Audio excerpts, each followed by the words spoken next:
दोस्तों, क्या आपको मेले में घूमना अच्छा लगता है? तो चलिए मैं आपको जंगल के मेले में ले जाती हूँ। लाडो चिड़िया की बस्ती में बहुत बड़ा मेला आया है। सारे पशु पक्षी मेले का बहुत मजा ले रहे हैं। ऐसे ही हमारी लाडो अपने बच्चे टीलू को मेला दिखाने लेकर आई है। अब देखते हैं आगे क्या होता है। मेरे बच्चे, हमारे बस्ती में मेला आया है। माँ, ये मेला क्या होता है? बेटा, मेला बहुत मज़ेदार होता है। यहाँ बहुत सारे पशु पक्षी अपना खेल दिखाते हैं। माँ, मुझे भी देखना है मेला। मुझे भी आना है। हाँ हाँ, हम आ भी जाएंगे। इतना बोलकर लाडो अपने बेटे को पीठ पर बिठाकर मेले की तरफ निकल पड़ती है। कुछ देर मेला घूमने के बाद टीलू की नजर झूले पर पड़ जाती है। माँ, ये क्या है? ये झूला है बेटा। क्या तुम्हें इसमें बैठना है? हाँ हाँ, मुझे बैठना है माँ। झूले का मालिक एक चील था। आइए आइए, झूले में आसमान की सैर कीजिए। एक चक्कर के लिए सिर्फ एक बेरी। आइए आइए। चील भैया, मेरे बेटे को झूले में बिठाइए ना।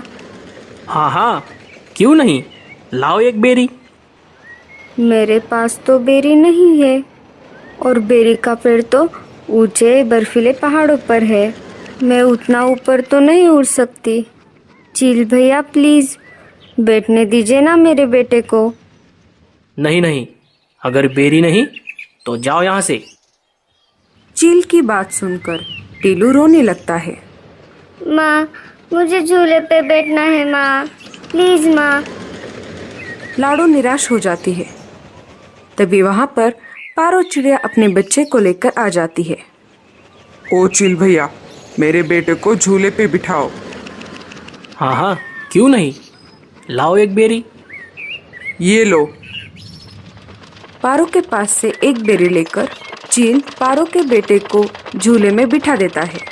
ये सब देखकर लाडो और भी ज्यादा मायूस हो जाती है। पारो चिड़िया के पास बहुत सारी बेरियां थी। लाडो पारो से कहती है, अरे बहन, क्या तुम मुझे एक बेरी उधार दे सकती हो? इसके बदले में मैं तुम्हें अनाज दूंगी। बड़ी आई मुझे अनाज देने वाली। चल जा यहाँ से। दे दो ना बहन, मेरा टीलू झूले में बैठने की जिद कर रहा है। दे दो ना प्लीज। मैं नहीं दूंगी। मुझे ये बेरिया मेरे दोस्त ईगल ने लाके दी है। अगर तुम्हें अपने बेटी की जिद पूरी करनी है तो उड़कर जाओ पहाड़ों के बर्फीले टीले पर और तोड़ कर लाओ बहुत सारी बेरिया। लाडो नाराज हो जाती है और टीलू को लेकर घर वापस आ जाती है। टीलू का रोना बंद ही नहीं हो रहा था।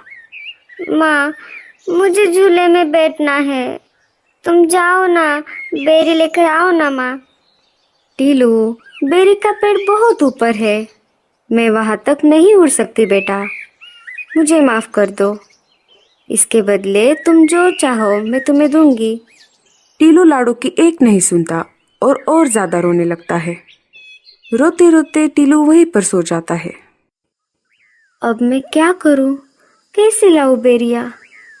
लाडो सोचने लगती है और बर्फीले पहाड़ों पर जाने की ठान लेती है। जब तक टीलू सो रहा है, मैं जाकर बेरिया तोड़ लाती हूँ। मेरे बेटे के लिए मुझे ये करना ही पड़ेगा। मैं इसे ऐसे रोते हुए नहीं देख सकती। लाडो चुपके से घोंसले से बाहर आ जाती है और बाहर से दरवाजा बंद कर लेती है। जब तक टीलू सो रहा है तब तक मैं जाकर आती हूँ। लाडो पहाड़ों की तरफ निकल पड़ती है। जैसे जैसे लाडो ऊपर जा रही थी, उसका दम घुटने लगा था। जैसे तैसे लाडो बर्फीले पहाड़ों पर पहुंच जाती है। लाडो इतना ऊपर उड़कर कभी भी नहीं आई थी, इसीलिए उसका दम अब घुटने लगा था।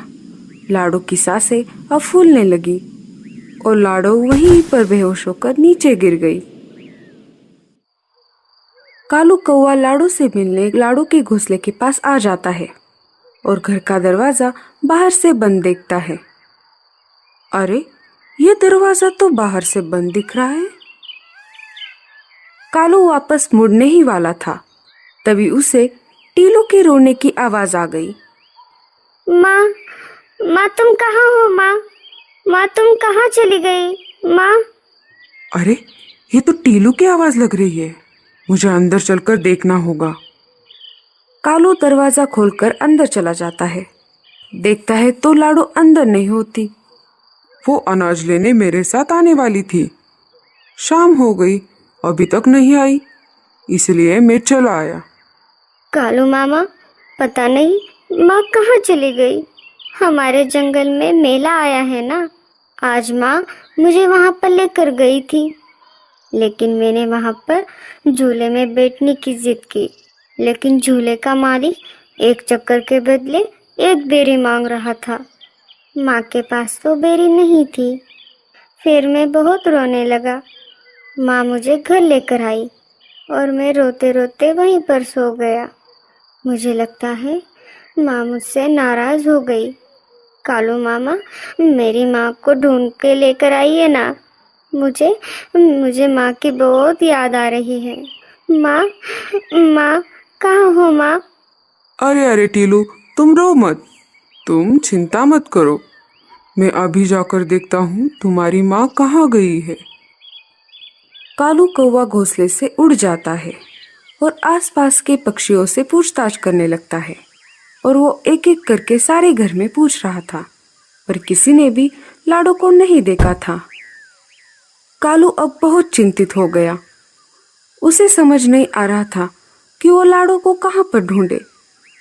तभी उसे वहां पर गूंगा मौसी आते हुए दिखाई देती है। तभी कालू कौवा जल्दी से गूंगा मौसी के पास चला जाता है।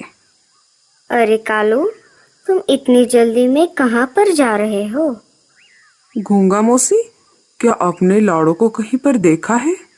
वो दोपहर से गायब है।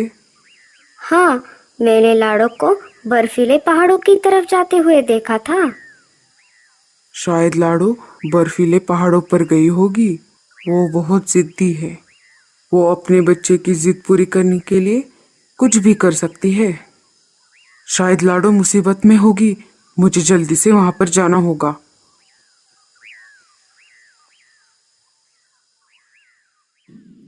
कालू कौवा जल्दी से बर्फीले पहाड़ों पर निकल पड़ता है।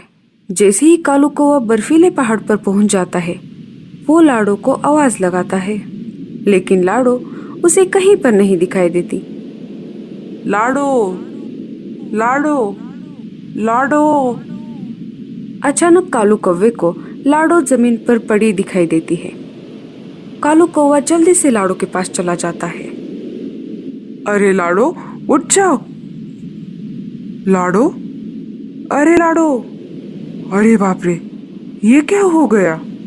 लाडो को इतनी ऊपर नहीं आना चाहिए था। शायद दम घुटने की वजह से ये बेहोश हो गई है। मुझे जल्द से जल्द एम्बुलेंस को बुलाना पड़ेगा और लाडो को उल्लू डॉक्टर के पास ले जाना पड़ेगा। कालू कौवा डॉक्टर चाचा के पास चला जाता है। डॉक्टर चाचा, अब जल्दी से एम्बुलेंस का इंतजाम कीजिए। लाडो बर्फीले पहाड़ों पर बेहोश पड़ी है। हाँ हाँ, तुम आगे चलो, मैं एम्बुलेंस लेकर तुम्हारे पीछे आ जाता हूँ। कालू आगे आगे उड़ रहा था और एम्बुलेंस पीछे पीछे आ रही थी। कालू लाडो के पास पहुंच जाता है। डॉक्टर चाचा लाडो की जांच करते हैं। कालू, लाडो चिड़िया तो सिर्फ बेहोश है, इसकी सांसें अभी भी चल रही है। जल्द से जल्द हमें इसे हॉस्पिटल में भर्ती करना होगा। एम्बुलेंस लाडो को लेकर अस्पताल की तरफ निकल पड़ती है। डॉक्टर चाचा लाडो को कुछ दवाई पिला देते हैं। थोड़ी देर बाद लाडो चिड़िया होश में आ जाती है। लाडो, तुम बहुत जिद्दी हो। आखिर तुम तुम्हारे बेटे के लिए कुछ भी कर सकती हो। अरे कालू, माँ तो आखिर माँ होती है। कालू लाडो को लेकर घर वापस आ जाता है। ये सब उस चील की वजह से हुआ है। मैं देखता हूँ वो टीलू को झूले में कैसे नहीं बिठाएगा। टीलू, चलो मेरे साथ। कालू टीलू को लेकर मेले की तरफ निकल पड़ता है। कालू मामा, आप मुझे मेले में क्यों लेकर जा रहे हो? टीलू बेटा, तुम्हारे लिए एक सरप्राइज है। कालू टीलू को लेकर मेले में आ जाता है। चील भैया, मेरे भांजे को झूले में बिठाओ। हाँ हाँ, क्यों नहीं, लाओ एक बेरी।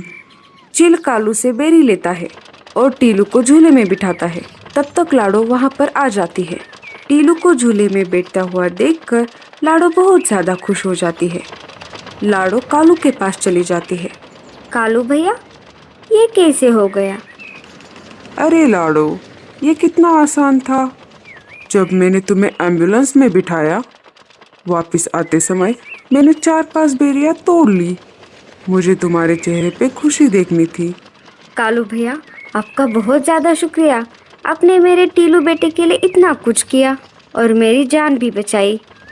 हाँ हाँ, बस कर पगली, अब रुलाएगी क्या?